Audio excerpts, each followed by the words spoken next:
এখনো চলার পথে তার সাথে প্রায়ই দেখা হয়, কিন্তু কথা হয় না।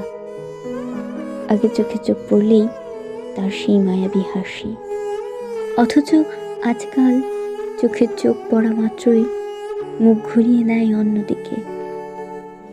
একজন আরেকজনকে যখন পাশ কাটিয়ে চলে যায়, বুকের মধ্যে ধুকধুকানি শব্দটা তখন অসম্ভবভাবে কড়া নাড়তেই থাকে।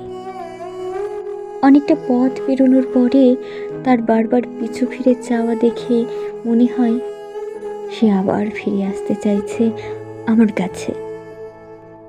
কিন্তু আমি ওই একই ভুল আবারও করি। সে ফিরে আসবে এটা ভেবে। যখন সে চোখের আড়াল হয়ে যায়, কিছু স্মৃতিময় প্রশ্ন মনের মধ্যে বিষাদ এনে দেয়। তখন লোক দেখানো ভালো থাকা ছাড়া আর কোনো উপায় থাকে না।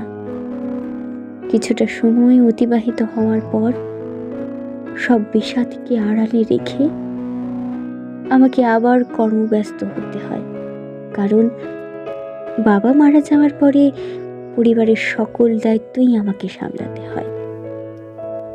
সে যদি অন্য কারোর জন্য নিজেকে কঠিনভাবে বদলে ফেলতে পারে, তাহলে আমিও পারবো আমার পরিবারের জন্য নিজেকে আগের অবস্থানে নিয়ে দাঁড় করাতে।